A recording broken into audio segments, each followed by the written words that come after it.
আয়নাগরে যাদেরকে টর্চার করা হয়েছে এরা যুদ্ধবন্দী?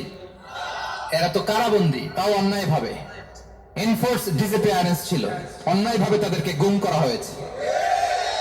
অন্যায় ভাবে বছরের পর বছর যাদেরকে এভাবে কষ্ট দেয়া হয়েছে, ফ্যামিলি থেকে দূরে রাখা হয়েছে, কিয়ামতের দিন তাদেরকে আল্লাহ জালেমের কাতারে দাঁড় করাবে। ইসলাম কারাবন্দীদের দূরের কথা, যুদ্ধবন্দীদের সাথে ভালো আচরণের কথা বলেছে। আল্লাহ বলেন, ওয়ায়ুতঈমুনা আত-তাআমা আলা হুব্বিহি মিসকিনাও ওয়া ইয়াতীমান ওয়া আসীরা। বিশ্বাসীরা গরিব দুঃখীদের যেমনি খাবার খাওয়ায়, যুদ্ধবন্দীদেরও খাবার খাওয়ায়। প্রিয় ভাইরা, খুব বরকতময় একটা সময় আমরা কাটাচ্ছি।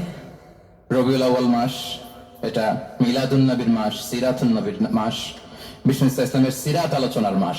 পুরো মাস জুড়ে আমরা বিষ্ণু ইসলামের আসিরা আল আতেরা, বরকতময় সিরাত নিয়ে, মিলাদ নিয়ে আমরা আলোচনা করে থাকি। তো আজকের এই সন্ধ্যায় আমি বিষ্ণু ইসলামের সিরাত থেকে ছোট্ট একটা টপিক নিয়ে অল্প কয়েক মিনিট কথা বলবো ইনশাআল্লাহ।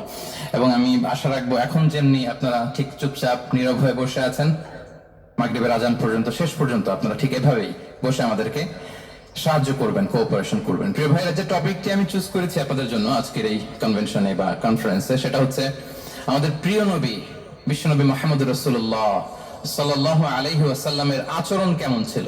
কেমন ছিল আমার প্রিয় নবীজির আচরণ? তিনি মানুষের সাথে কেমন আখলাকে, কেমন ব্যবহার তিনি করতেন, কেমন ডিলিংস করতেন, তার ইন্টারাকশন গুলো মানুষের সাথে কেমন ছিল, তার আচরণ কেমন ছিল, এই টপিকে আমরা কথা শুনবো। আমরা যদি কোরআনকে জিজ্ঞেস করি যে কোরআন, তুমি বলো তো বিষ্ণু ইসলামের আচরণ কেমন ছিল, আমার নবীর আখলাক কেমন ছিল, ব্যবহার কেমন ছিল, কোরআন খুব প্রিসাইজলি আমাদেরকে জানায় এবং বলে যে ওয়া ইন্নাকা লাআলা খুলুকিন আযীম, and verily you are on a very good standard of character। এর অর্থ হচ্ছে, নবী হে, নিশ্চয়ই আপনি নৈতিক চরিত্রের সর্বোচ্চ মানের উপর প্রতিষ্ঠিত। সুবহানাল্লাহ। চারিত্রিক মাধুর্যতা, চারিত্রিক নির্মলতা, উন্নত চরিত্র, সর্বোত্তম চরিত্র বলতে আমরা যা বোঝাই তার সবটা দিয়ে আল্লাহ তাআলা বিষ্ণু ইসলামের চরিত্রকে নির্মাণ করেছেন। বিষ্ণু ইসলাম মাথার চুল থেকে পায়ের নখ পর্যন্ত একটা কলমের কালির ডট ফেলার ক্ষমতা বিশ্বের কারণে, ঠিক কিনা বলেন? এজন্য আল্লাহ বলছেন ওয়া ইন্নাকা লাআলা খুলুকিন আযীম, নৈতিক চরিত্রের সর্বোচ্চ স্ট্যাটাস, সর্বোচ্চ মানে আপনি নবী হে প্রতিষ্ঠিত।